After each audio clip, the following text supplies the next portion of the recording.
The Weird Crcle. In this cave where the restless sea, we are met to call from out of the past stories, strange and weird.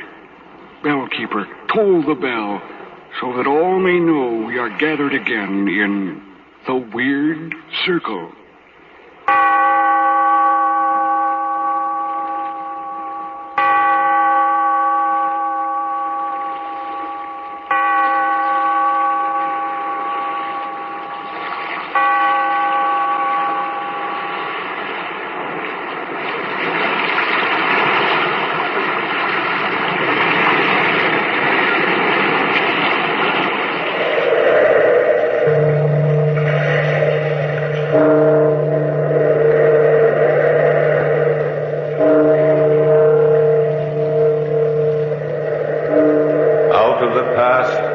Phantoms of a world gone by speak again the immortal tale.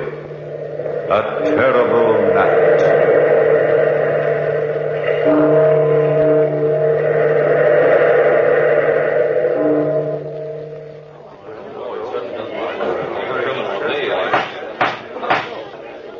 Silence in the court.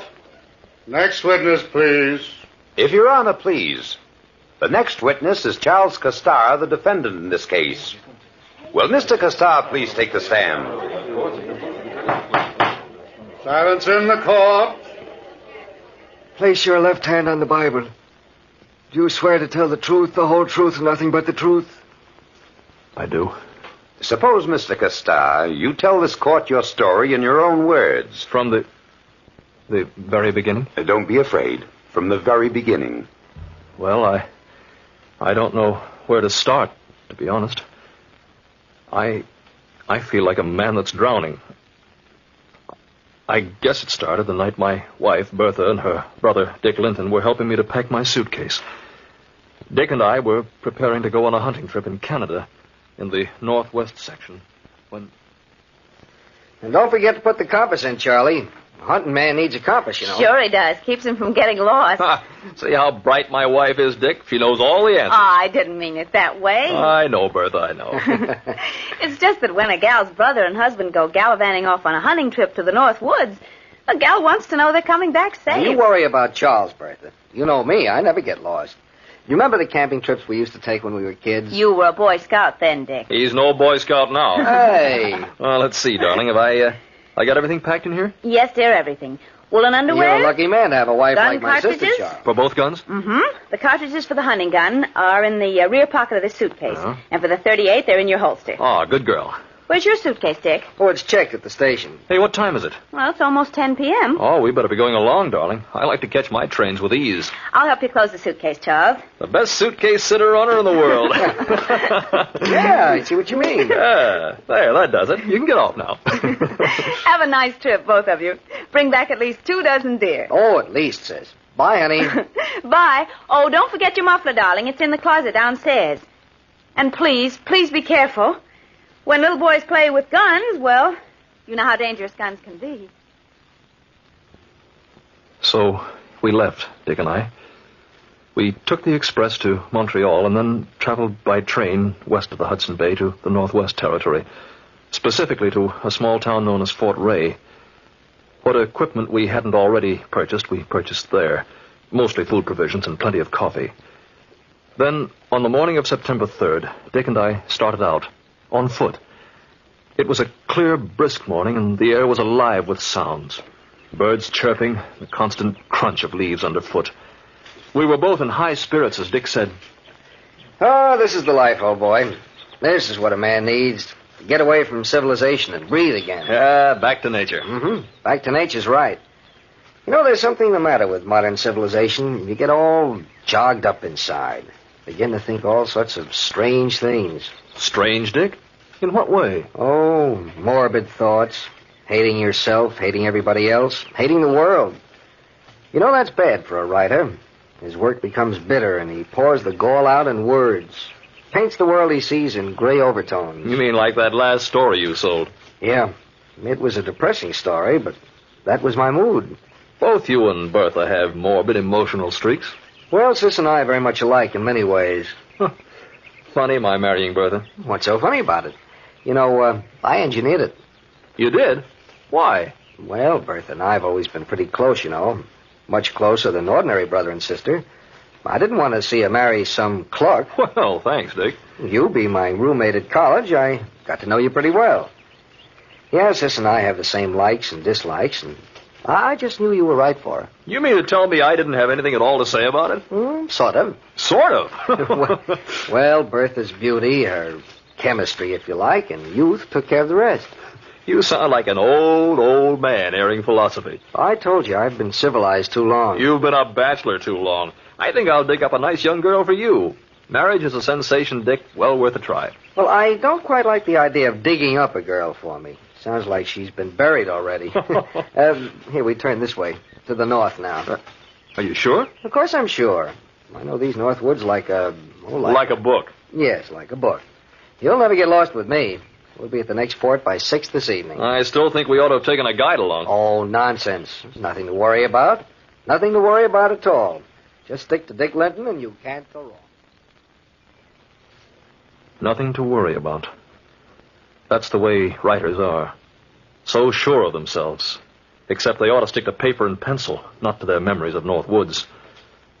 At 6 o'clock in the evening, there wasn't a fort in sight. And by 10 o'clock that night, even die-hard Dick had to admit. Well, we're lost. No. Yeah, we're lost. I'm sorry, Charles. Hmm. Well, you're being pretty monosyllabic about the whole thing. Normal under the circumstances. Hey, that wasn't the wind, was it, Dick? No, wolves. Wolves? Not afraid of them, are you? Oh, no, I love them. Especially at night when I'm cold and hungry. And they are, too. Well, we'll have to sleep in the trees. You'll have to sleep in the trees. I wasn't built that way. You can't sleep on the ground. You'll never live through the night if you... I'm not sleeping on the ground, Dick. I'm walking until we find someplace. Well, we might not find the fort till tomorrow morning. Or tomorrow evening, but whenever it is, I'm going to find it as soon as possible. Even sooner than that, if that keeps up. You coming with me? Sure, I'm with you. Oh, boy, I'm hungry. Oh, say, wouldn't a nice, thick, luscious steak taste good? You know, one of the charcoal broiled variety, dripping with butter and fried onions. Oh, stop it. Or one of Bertha's lamb stews with mashed potatoes and rich tomato gravy. If you want to die, just keep on talking. Just the thought of food, and I'm a murdering maniac. Oh, how about a real English roast beef with Yorkshire pudding? Oh, you're asking for it. I wonder just how hungry that wolf is. Maybe he won't mind if his meat isn't cooked, huh? I'm sure he won't. They're carnivori, which means in Latin carnivorous, or man-eaters. Hey, Charlie. Huh? Look, straight ahead of you. Isn't that a light over there? Well, yeah, I think so. Hey, maybe it's the fort. No, it's not the fort here. We're miles off the beaten track. Well, what is it then? I don't know. Looks like a cabin from here. Oh, I'm not particular. Let's find out. Fine, I'll lead the way. Oh, no. You've led the way so far, but this time, Dick, my boy, I'm leading. Follow Charlie and see some food. Food? Food. Whoever lives there must eat. Maybe it's not steak, but it's something.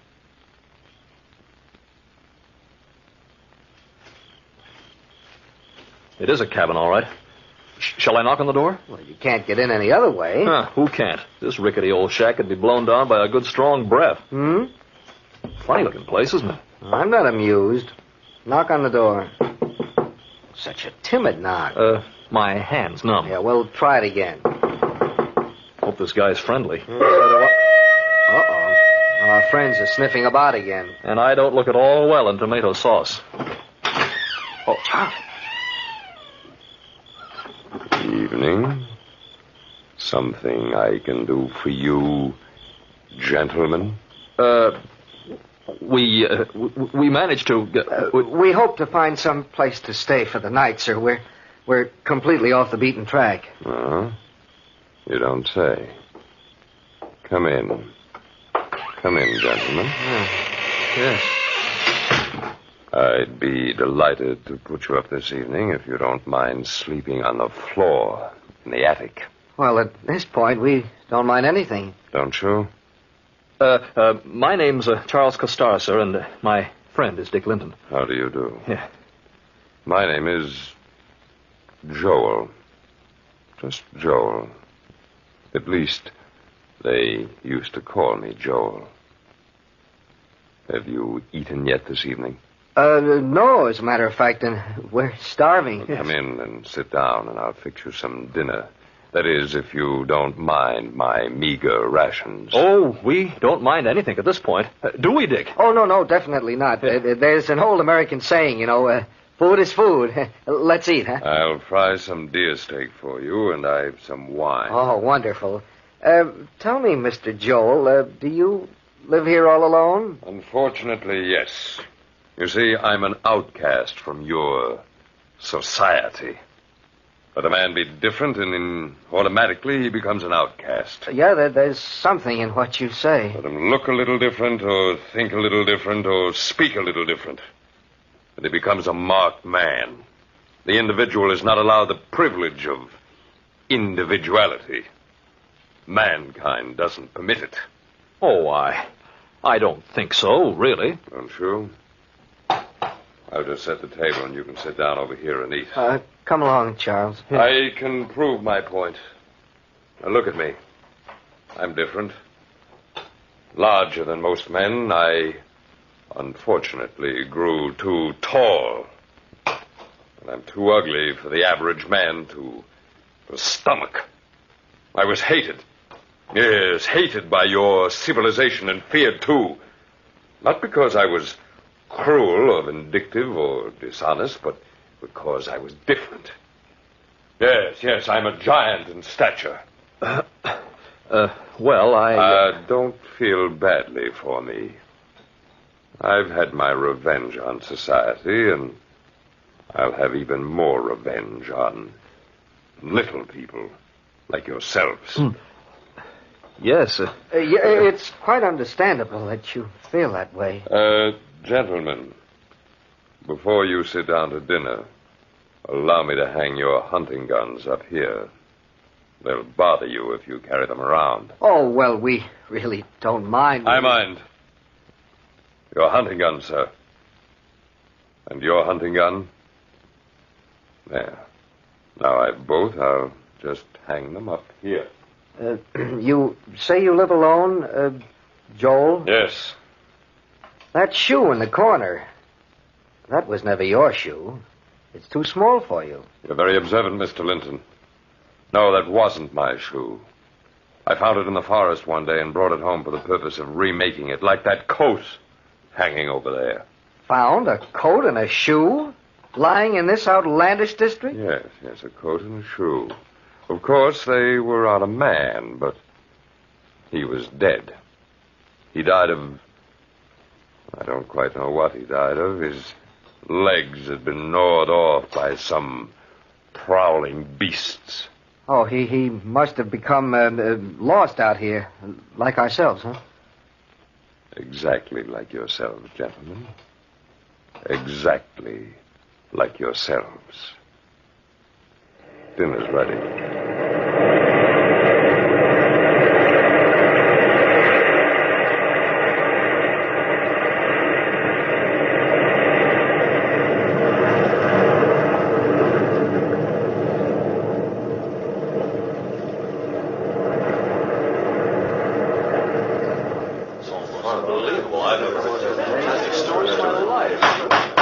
Silence in the court. Silence in the court. Now, go ahead with your testimony, Mr. Costar. Well, you can see what a spot Dick and I were in. We didn't trust that man for a second. Believe me, he was... Well, darn it anyway, the man was unbalanced. It was well after we finished eating dinner that Joel lit a good, warm, roaring fire in the fireplace, and then... Well, gentlemen, it's time to retire. I'm sleepy, and I'm sure you two are. Yes, very sleepy. Mind if we take our guns upstairs? I'd like to clean You them. won't need them this evening. You can clean them in the morning.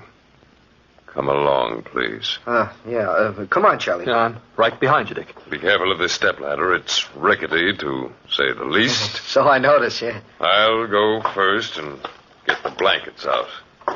Yes, fortunately, I have 2 blankets up here, although they're musty enough. Oh, don't worry about us. All right. Come up now. Right away. I'd feel a lot better if I had those hunting guns. I don't blame you. You can see for yourself, Mr. Linton, that this attic is not accustomed to guests. musty, and the spiders are troublesome to strangers. Spiders? They are my friends, my only friends. They say he who shares a roof with you automatically becomes your friend. They have shared this roof with me for many years. Good night, gentlemen. Sleep well. Oh, good night. Great Scott, what kind of a mess have we gotten ourselves into? I don't know. He's got a cog loose in his mind somewhere, that's certain. Very certain. What'll we do? I'll tell you. One sleeps and the other stands guard. That won't do us any good, Dick. He's 10 times our size, and besides, we're unarmed. I've got your 38 in my pocket. You forget about it, huh? Yeah, I did. Look, through these boards in the attic. You can watch Joel very easily. The fireplace throws a nice light on him. How will we arrange the watch? Well, you go to sleep for an hour. Yeah. Then I'll wake you up, give you the gun, and then I'll go to sleep for an hour, and you stand guard, okay? Yeah. What time is it now? 1 a.m. What's he doing down there? He's curling up on the floor near the fireplace. About to go to sleep. I hope he sleeps well. Too well to wake up. In case he doesn't, I hope your gun works, that's all. Oh, I'm so sleepy. Good night.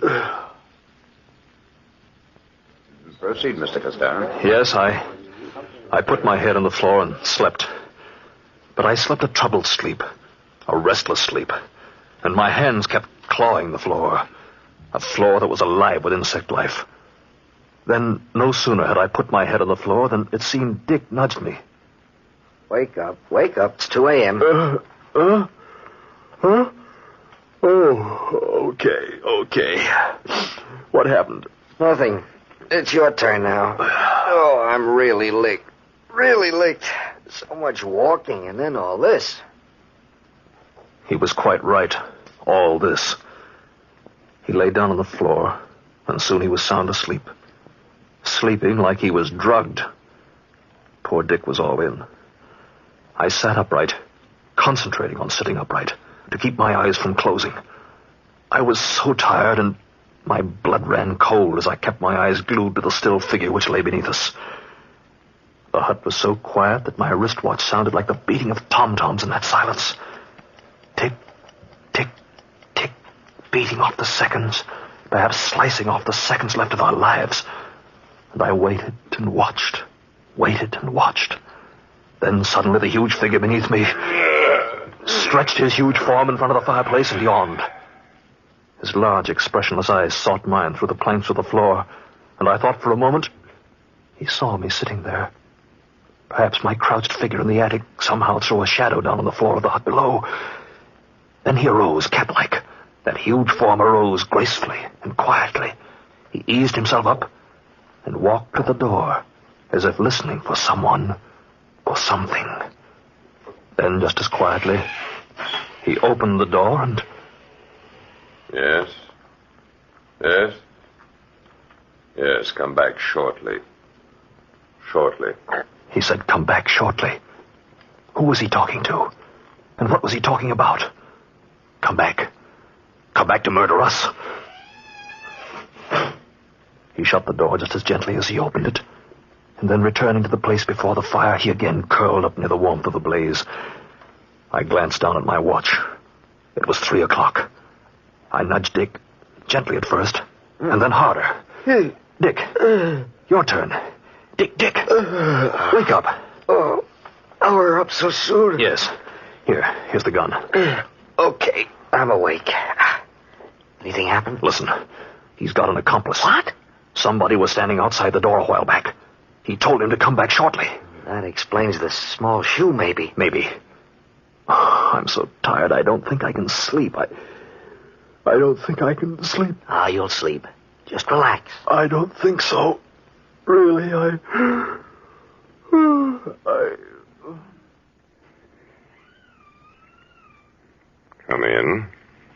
Come in. Yeah?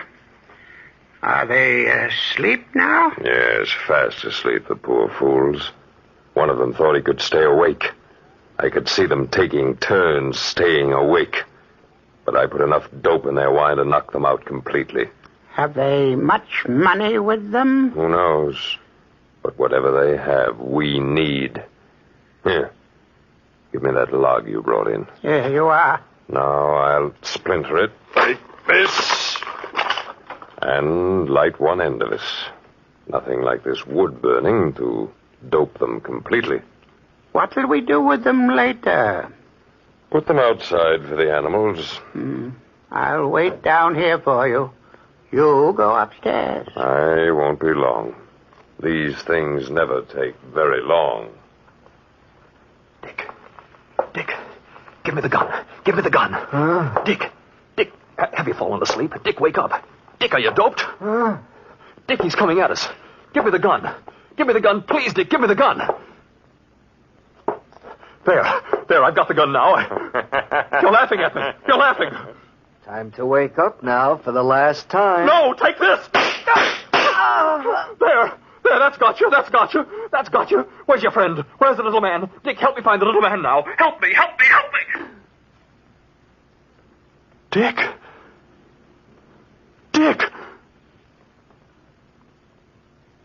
I was stunned. Completely stunned. The room looked strange to me. The smoking gun in my hand looked strange to me. The whole world seemed to blot out in front of my eyes, and suddenly I looked down at the dark mass lying at my feet, and then I looked up. My eyes were absolutely level with Joel's eyes as he climbed up into the attic. Then, in a voice filled with horror, he said, Great Lord, sir. What have you done? You've killed him, and he was just about to wake you. Yes, I killed Dick Linton, my best friend, when he was just about to wake me. I'd been dreaming, and I killed him. Thank you, Mr. Castar. My next witness is Dr. Harding. Dr. Harding, will you please take the stand? Yes, sir. Place your left hand on the Bible. Do you swear to tell the truth, the whole truth, and nothing but the truth? I do. You heard the testimony of the defendant, Dr. Harding. I did, sir. Is it possible for a man asleep as he was, to fire the gun load at his best friend because of a nightmare? It was more than a nightmare. It was somnolentia, sleep drunkenness. Overtired as Mr. Coster was, his nerves were overtaxed, and his fears and suspicions had been aroused. This result is perfectly natural and certainly medically sound. The defendant was not in his right mind at the time of the murder. Thank you, Dr. Harding. Gentlemen of the jury, to sum up this case, Joel the giant had told his guests the truth about the shoe. At the time he opened the door, he was just talking to his dog, who had been scratching outside. But to a man mentally exhausted and filled with fear, Joel's actions were certainly those which would arouse suspicion. Gentlemen, in behalf of my client, I beg leniency. Leniency. Bertha, please, darling. It was all explained in court. This doesn't change anything between us, nothing at all. Doesn't it? I love my brother more than you can understand, Charles. I know the court has ruled you innocent. But a court of law has very little to do with a woman's heart. If you love me, Bertha... I'll always love you. But I'll never be able to trust you again. There are 7 days in a week, Charles. Some of those days, I'll love you and forget this whole horrible affair. But more days, my brother's face will loom up in front of me. But Dick would understand. I wouldn't see you because his face would stand between us. I'd spend those days hating you. So, I'm leaving you, Charles. Take good care of yourself. I can't help it. I hope you understand. Bertha, please. Goodbye, Charles. Bertha! I told you, Charles Castar, I hate civilized society. Don't feel badly for me. I'll have my revenge on society. I'll have even more revenge on little people like you.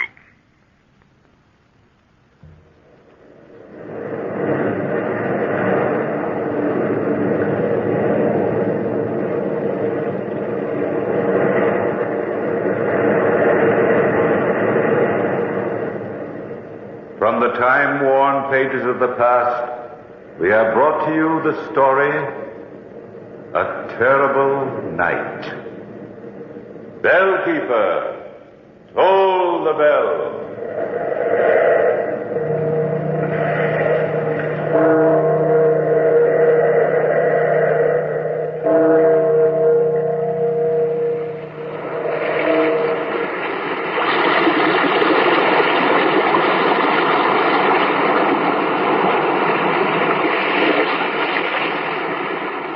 From the time-worn pages of the past, we have heard another immortal tale in The Weird Crcle. Bellkeeper, toll the bell.